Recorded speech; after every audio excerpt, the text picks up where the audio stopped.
Hola, muy buenas a cada uno de ustedes. Gracias damos al Señor por la bendición de estar aquí conectados. Y nosotros como cristianos tenemos un mandamiento universal, es compartir su palabra y hacer discípulos a las personas para que lleguen al conocimiento de la verdad, pero nosotros como creyentes somos llamados a enseñar, pero tal vez en este preciso día, por motivos de seguridad sanitaria, nos tocará hacerlo de manera virtual, pero ese no es un impedimento porque la palabra de Dios existe y fluye a través de cualquier medio. Deseando profundamente que este fin de semana haya sido de bendición para cada uno de ustedes, que este discipulado esté siendo de edificación para cada uno y cada maestro pues toma su tiempo para prepararse y para poder permitir que Dios hable a su corazón y esa misma enseñanza poder transmitirla. Y doy gracias a Dios por cada joven que ha apartado su tiempo para ello y cada maestro que también lo hace con el propósito de cumplir un mandamiento, de llevar las buenas nuevas, la buena noticia que Jesucristo vive y reina para siempre. Y para los que creemos en Cristo, tenemos esa promesa de salvación eterna. Pero para empezar, permítame preguntarle, ¿qué pensaría cada uno de ustedes si va a la vela de una persona o de pronto ve morir a una persona y usted asiste al funeral, al entierro, a la vela y ve a las personas llorar? ¿Cuál sería su reacción al respecto? Escuchar que esa persona está con vida, ¿qué pensaría? Y esta pregunta la he hecho a más de alguna persona y algunos tenían asombro, otros estaban anonadados, otros perplejos, otros con la boca abierta. Esas eran las respuestas y creo que nos podemos sentir identificados, pero ¿eso será posible o habrá pasado en algún momento de la historia? Vamos a verlo el día de hoy. Vamos a orar para dar inicio. Dios Padre Celestial, Hijo y Espíritu Santo, gracias Padre en este momento por la bendición de conectarnos con su palabra. Gracias Señor Jesucristo porque a través de ella podemos ser edificados y entender el poder de Jesucristo que tiene autoridad sobre la vida y la muerte.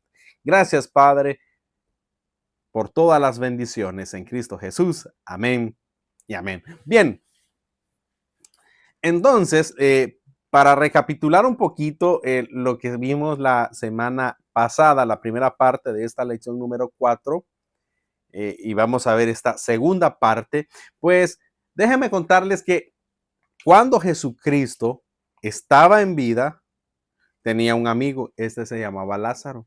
Y este joven estaba muy enfermo, él era hermano de Marta y María, y eran personas de mucha afinidad y de gran amistad con el Señor Jesucristo.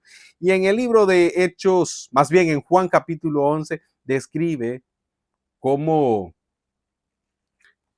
estaba padeciendo Lázaro de gran enfermedad al punto de perder la vida. Pero a Jesucristo le habían avisado que Lázaro estaba enfermo, pero Lázaro estaba algo cerca de Jesús.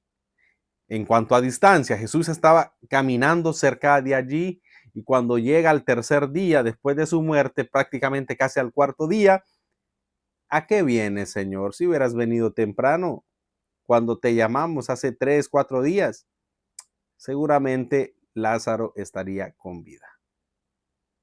Y Jesucristo les dijo, ¿de qué se preocupan? Él solo duerme. Y Jesucristo lo resucitó. Y fue un asombro cuando Jesucristo demostró que él tenía autoridad sobre la vida y la muerte. Y después, cuando Jesucristo fue crucificado, torturado, él expira cuando está en la cruz, cuando entregó su espíritu, él estaba allí en esa cruz. Fue bajado de la cruz, fue sepultado, enterrado, estuvo 2 días porque el tercero pues las personas fueron a la tumba y en eso fue María Magdalena y la otra María a ver, seguramente a darle el último adiós a Jesucristo, seguramente a ver la tumba y a llorar, a lamentarse, ¿no? Por la muerte de él, pero unos ángeles le dijeron, ¿y a quién buscan? Buscan a Jesús, él no está aquí, él ha resucitado. Y para eso Jesucristo se apareció a sus discípulos y uno de ellos, llamado Tomás, le decía, si en verdad ha resucitado, si no lo veo, no lo creo. Y pueda ver yo las cicatrices en sus manos cuando le clavaron los clavos. Y Jesucristo se presentó y vivió aquí en la tierra 40 días más antes de ascender. Y le mostró a Tomás, Tomás, porque viste, creíste, bienaventurados, dichosos los que no vieron y creyeron. Y nosotros testificamos que Jesucristo vive y reina por los siglos de los siglos. Él resucitó y ese mismo Jesucristo, así como ascendió, volverá por segunda vez. Esa es la promesa que tenemos. Y si no fuera así, vana sería nuestra fe, como lo estudiamos en las preguntas 6 y 7, que donde describe que si no fuese así, y todo el relato de Primera de Corintios capítulo 15, vana sería nuestra fe. O sea, estaríamos predicando falacia si no fuera real la muerte y la resurrección del Señor Jesucristo. Ok, bueno, recapitulando en la pregunta número 7, cuando Jesucristo oyó que su amigo Lázaro había muerto en el libro de Juan capítulo 11, 25, 26, Jesucristo dijo una frase muy interesante. Yo soy la resurrección y la vida. El que en mí cree, aunque esté muerto, vivirá. Todo el que cree, todo el que vive y cree en mí, no morirá. Ahí están los espacios que usted puede completar. Jesucristo, yo soy. El primer espacio, la resurrección. Segundo, la vida. Tercero, el que cree, aunque en mí, aunque esté muerto, vivirá. Y todo aquel que cree en mí no morirá. Jesucristo resucitó a Lázaro y demostró que él tiene autoridad sobre la vida y la muerte. Así es que hay una promesa muy especial para los que hemos creído en Jesucristo, que cuando Él venga en el día del arrebatamiento, así se llama, el momento que Jesucristo traiga su presencia a los que hayan creído en Él, primero resucitará a los muertos en Cristo, después los que nosotros estemos vivos, llevará a su presencia para estar recibiendo al Señor en las nubes y poder contemplar a Dios en el aire. Primera de Corintios de Tesalonicenses 4 del 13 al 18, y así nosotros podemos estar en la presencia del Señor. Después los que estemos vivos, los que hayamos quedado, seremos arrebatados juntamente con ellos en las nubes para recibir al Señor en el aire, y así estaremos siempre con el Señor. Por eso debemos alentarnos los unos a los otros con estas palabras de que si usted ha creído en Jesucristo y muere, cuando Él venga en su gloria eterna, usted estará con Él.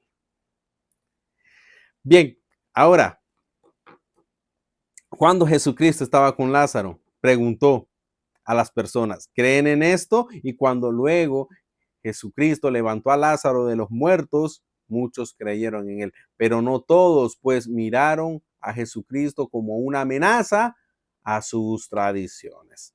Qué triste. Cuando vemos aquí lo que dice en Juan capítulo 11, del versículo 45 al 48, aquí vamos a revisar lo que dice la palabra de Dios.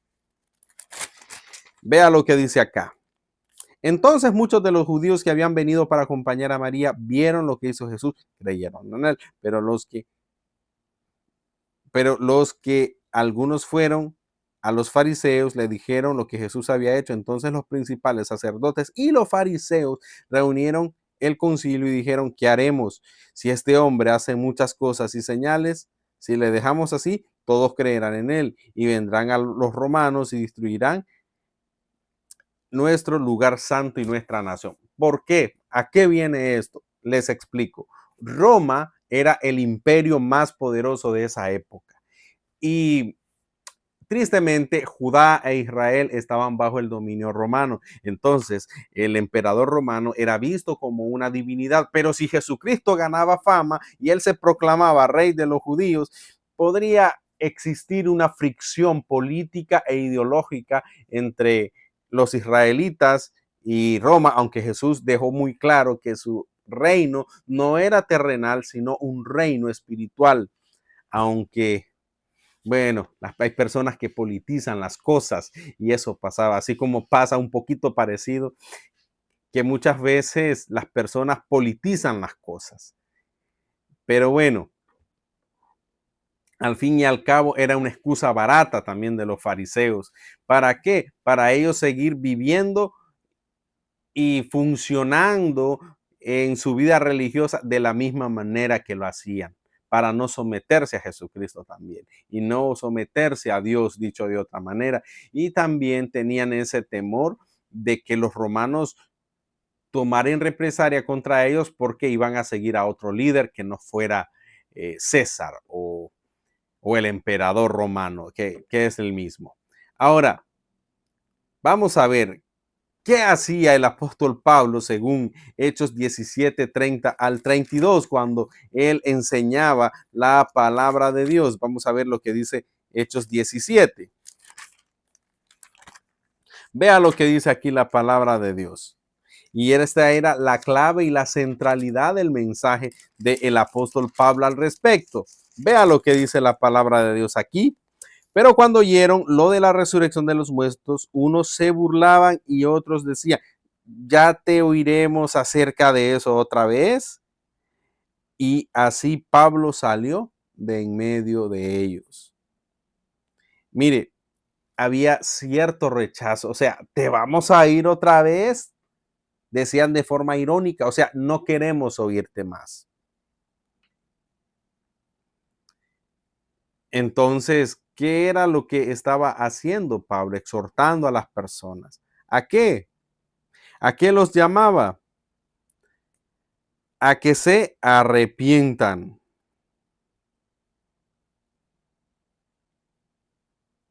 Entonces, ahí está el primer espacio que él llamaba a las personas a que se arrepientan porque Dios ha establecido que un día Él vendrá. Cuando vemos el versículo 31, vamos a ver el versículo 30, pero Dios habiendo pasado por alto de los tiempos de esta ignorancia, ahora manda a todos los hombres en todo lugar a que se arrepientan por cuanto ha establecido el lugar donde Él juzgará al mundo por su justicia, porque aquel varón a quien designó por la fe a todos haberle levantado de los muertos, o sea que Jesucristo fue levantado de los muertos, Dios así lo designó. Pero cuando oyeron lo de la resurrección, algunos se burlaban y otros decían, ya te oiremos otra vez. Bueno, muchos se burlaban y otros no querían escuchar. Observemos lo que pasa aquí. Dios llama a las personas a que se arrepientan y que Él ha establecido un día de juicio. Mire, la gracia, Dios nos ha dado la gracia en este momento. Bueno, la gracia siempre ha existido, pero Dios nos da su gracia. ¿Para qué?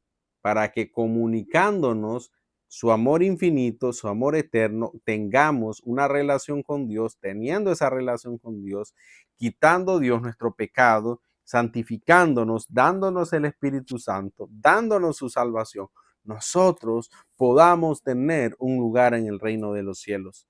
¿Sabe? Cuando Pablo predica a las personas de la ciudad de Atenas, estas eran personas que no sabían nada de Dios. Y Pablo se reunía en el Areópago, el lugar de los intelectuales, donde los intelectuales, estamos hablando de filósofos y pensadores, debatían sus argumentos y conocimientos, sabiendo que la cultura griega era muy avanzada para esa época. En la cultura griega surgieron las principales ciencias, la sociología, el estudio de la sociedad, la filosofía, el amor al conocimiento o el estudio del conocimiento para encontrar la causa del ser, la geografía, la pedagogía y bueno, la cardiología, se especializó más la medicina, en fin, la cultura griega era una cultura avanzada y Pablo impacta esa cultura. ¿Cómo? Llamándolos al arrepentimiento, mostrándoles que Jesucristo es el único Dios verdadero. porque la mitología griega creían en tantos dioses, en tantas divinidades. Y en Roma creían de que el César era una divinidad, era visto como Dios, pero en Grecia era diferente. En Grecia pues creían en muchos dioses, pero habían personas que creían en divinidades como la diosa Diana, Artemisa, y que aquí la mencionan en la Biblia, y hubo un choque ideológico y cultural con esta cultura, dicho de otra forma. Entonces el apóstol Pablo tenía un reto muy grande, mostrarle a los griegos que Jesucristo es el único mediador entre Dios y el hombre. Jesucristo hombre. Cuando impacta la cultura griega, el Evangelio de Juan, donde Él es el principio, Juan 1:1, en el principio era el verbo y el verbo era con Dios y este era con Dios, el logos, el verbo, donde los griegos buscaban el principio de las cosas. Para los que han estudiado filosofía, en la tierra, el fuego, los filósofos presocráticos y otras cosas, o sea, los filósofos antes de Sócrates, pues, ellos buscaban el origen del mundo, pero Pablo les muestra que el origen es Dios, es Jesucristo. Y mire, esta cultura era idólatra, creían en muchos ídolos y por eso les llama al arrepentimiento.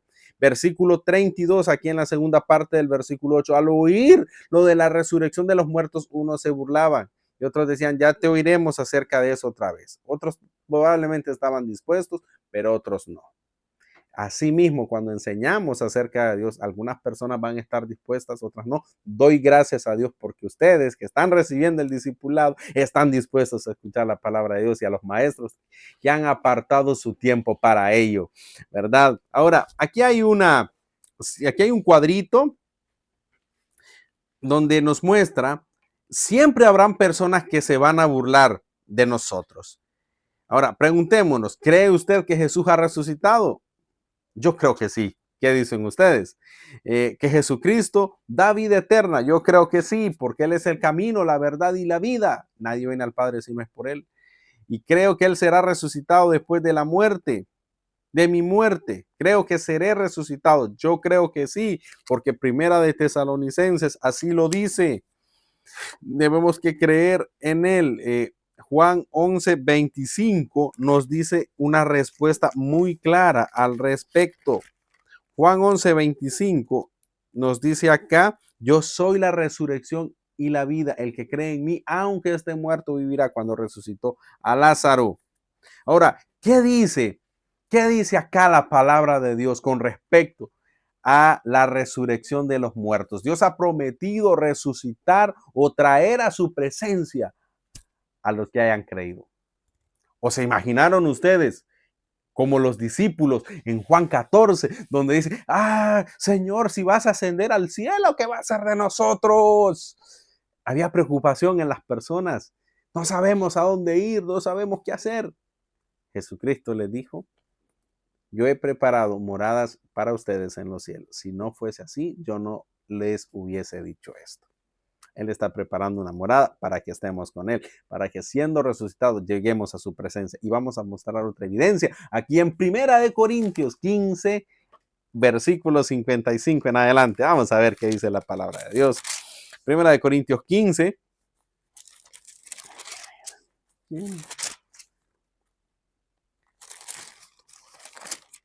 Vamos a ver lo que dice la palabra de Dios. Dice acá, ¿dónde está, oh muerte, tu aguijón? ¿Dónde, oh sepulcro, tu victoria? Ya que el aguijón de la muerte es el pecado y el poder del pecado la ley, mas gracias sean dadas a Dios que nos da la victoria por medio de nuestro Señor Jesucristo. Así que, hermanos míos, estad firmes y constantes, creciendo en la obra del Señor, sabiendo que vuestro trabajo en el Señor no es en vano. Gran promesa. Mire, aquí está aquí hay una rayita en la pregunta número 9. ¿Qué dice? ¿Dónde está, oh sepulcro, tu victoria? Ya que la victoria sobre la muerte, algunos de nuestros amigos la niegan. Ahora, ¿qué se refiere a esto, a este pasaje? Mire, cuando nosotros estamos en esta tierra, déjeme decirle que algo inevitable que va a pasar en nosotros es la muerte. La muerte vence la batalla de la vida, porque la muerte quita la vida. ¿Sí? Cuando una persona está enferma, alguien dice, por ejemplo, perdió la batalla contra el cáncer y la muerte ganó sobre la vida, bajo esa lógica. Ahora, el aguijón. Ahora, ¿cuál es el propósito del aguijón? Bueno, un aguijón es la colita de una abeja y algunas veces tiene veneno y a través de ese aguijón que causa dolor, ese aguijón, cuando lo desprende una abeja, es su sentencia de muerte. Allí nomás la abeja al poco tiempo muere. Sí, al poco tiempo muere. Ahora, muchas personas cuando son alérgicas pueden morir por la picada de las abejas. Entonces, aquí hace una comparación el apóstol Pablo, ¿verdad? ¿Dónde está, oh muerte, tu aguijón? Lo compara con un aguijón venenoso, por decirlo así, porque hay algunas abejas que son venenosas. Lo compara con un aguijón venenoso que puede quitar la vida, o como la picadura de un escorpión venenoso, por decirlo así, un aguijón venenoso. Entonces, ese aguijón es capaz de quitar una vida. Entonces, así hace la comparación con el pecado. El pecado es como un aguijón venenoso que envenena y poco a poco mata a una persona en un corto tiempo. El pecado es así, nuestra vida es corta y el pecado la destruye. El pecado envenena nuestra alma.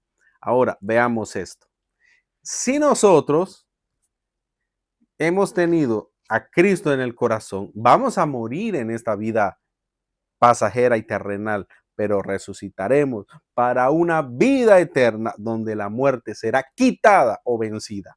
Vea lo que dice acá en el versículo 57, más gracias sean dadas a Dios que nos da la victoria por medio de nuestro Señor Jesucristo. Sorbida es la muerte en victoria, o sea, quitada es la muerte por la victoria en Cristo Jesús. Jesucristo venció la muerte, Jesucristo venció, resucita al tercer día y la muerte no tiene autoridad sobre él.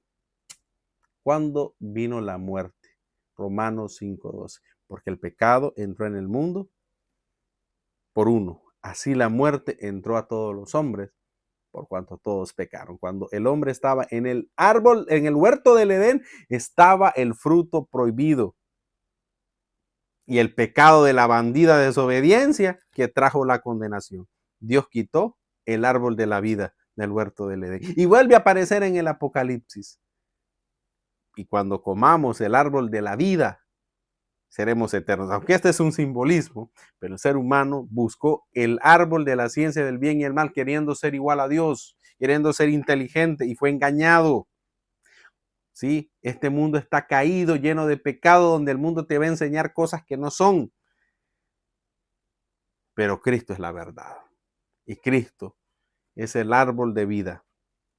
Cristo Jesús es el camino, la verdad y la vida. Jesucristo es la resurrección y la vida. El que cree en él, aunque esté muerto, vivirá. Y lo demostró con Lázaro, lo demostró con la hija de Jairo, lo demostró con el hijo del centurión, teniendo autoridad sobre la vida y la muerte, cuando algunos de ellos estaban en agonía crítica de muerte, y Lázaro muerto, y la hija de Jairo también, cuando le dijo, Talita cumi, niña, levántate. Dios, Jesucristo, demostró que tiene autoridad sobre la vida y la muerte. Él puede vencer la muerte. Si algún momento llegas a estar enfermo, si es su voluntad, Él puede darte la vida de nuevo, como lo hizo con el rey Ezequías, como lo hizo con Naamán, como lo hizo con la mujer de flujo, que padecía de flujo, y que eran personas sentenciadas a muerte en cualquier momento por la enfermedad. Pero en Cristo está la sanidad física y la sanidad de nuestra alma. Así es que la muerte ya no tiene autoridad sobre nosotros. ¿A quién vamos a creer? A Dios. Respuesta de la 9, la número 10. Algo grande que nos espera para los que han creído a Jesucristo. ¿Qué dice al respecto 2 Corintios 4:14. Veamos lo que dice aquí. Segunda de Corintios 4:14. Veamos aquí. Segunda de Corintios 4:14 nos dice lo siguiente: sabiendo que el que resucitó al Señor Jesús, también nos resucitará con Jesús y nos presentará juntamente con vosotros. Bueno, ¿de dónde viene este pasaje? Pablo predica a los cristianos de la ciudad de Corinto. Por eso ahí viene Segunda de Corintios, la segunda carta, el segundo mensaje para los cristianos de la ciudad de Corinto, Grecia. Les está diciendo, amados hermanos, vamos a ver desde el 13, teniendo el espíritu mismo de fe, conforme a lo que está escrito, creí, lo cual hablé, y también nosotros creemos, lo cual también hablamos. O sea que Pablo creyó en Jesucristo y está predicando esa fe. ¿Para qué? Para que si ellos creen, los de Corintio, que Jesucristo nos resucitó, Él también nos traerá con Jesús y nos presentará delante de Él. O sea que las personas que hayan creído a lo largo de la historia, vamos a estar allí en la presencia de Dios. Imagínense, qué bendición tan grande. Por eso dice versículo, el 2 de Corintios 4:14, en el espacio escriba, Dios nos dará vida y nos llevará a su presencia con Él. Qué bendición. Vamos a ver a Dios cara a cara. Si para ver una celebridad en un concierto, ¿qué? Pagamos dinero, hacemos fila, o para ir a un estadio y ver los jugadores de tu equipo favorito, haces fila, vas a un estadio, gastas tu tiempo, cuanto más para conocer al Dios vivo y verdadero, que reina sobre toda autoridad, al jefe de jefes sobre toda creación. No será un privilegio. Por eso lo dice de Juan 3:1-3. Amados, ahora somos hijos de Dios y aún no se ha manifestado lo que hemos de ser, pero sabemos que cuando Él, Jesucristo, se manifieste, le veremos tal como Él es. ¿Te gustaría conocer a Jesucristo en persona? Créele a Él. Bueno, vamos a ver lo que dice aquí. Algún día estaremos en la presencia de Dios para siempre, juntos, todos los que hemos creído. Por tanto, según el versículo 18 de Juan 4:14, nosotros no mirando las cosas que se ven, sino las que no se ven, pues las cosas que se ven son temporales, pero las que no se ven son eternas. Así es que pongamos allí como respuesta, debemos de poner la mirada, no poner la mirada en las cosas terrenales, sino en las que son eternas, porque todo pasará y solo las que no se ven son las que permanecen. Ponga la mirada en Jesucristo. Por eso, no en vano, Jesucristo dijo en el discurso maestro o sermón del monte, vas a buscar primeramente, Mateo 6:36, el reino de Dios y su justicia, todas las cosas os serán añadidas. Hay que creerle a Dios. Y para ir terminando, por la resurrección de Jesucristo podemos saber que hay algo más que una tumba esperándonos. Él fue el primero en ascender al cielo, pero no el último. Nuestra muerte será el paso de algo muchísimo mejor para morar con Él. Para discutir, pensemos un poquito, queridos jóvenes, cómo podemos estar seguros para resucitar para la vida eterna y no para la condenación. ¿Qué nos da seguridad? Piénselo un segundo. ¿Qué te da seguridad para estar seguro de que vas a estar en la presencia del Señor? ¿Qué es lo que te da seguridad? En mi caso particular, la fe, porque sé en quién he creído. He creído en Jesucristo, he creído en el Salvador, he creído y he depositado mi esperanza en Él. Deseo que vos también. ¿Debería importarnos si la mayoría de nuestros amigos no creen en Cristo o si son indiferentes a sus promesas? La verdad sí es preocupante, porque muchos amigos no van a gozar de una eternidad en Jesús. Y hay una responsabilidad muy grande para los que conocemos a Jesucristo. Cuando leemos Ezequiel 28 nos dice que ciertamente el pecador, el malo, por su maldad morirá. Y si tú no le hablares, Dios demandará su sangre de nuestra mano. Entonces, por eso nosotros, los maestros y los que discipulamos, tomamos este tiempo, porque Dios nos va a dar responsabilidad Vamos a ver, ¿cómo reaccionarían ustedes cuando pasa una tragedia? Por ejemplo, un incendio. Ustedes agradecerían a una persona que los llama, ¡Ah! Tu casa se está quemando. Yo recuerdo que en la casa donde vivo, con mis padres, un vecino nos anunció que alguien iba a intentar ingresar a la casa para robar y yo le agradecía a él, pero ¿qué hubiese pasado si él no hubiese llamado? Imagínense, hubiésemos perdido mucho. Y por eso dice el dicho, bien te quiere quien te advierte. ¿Sabe?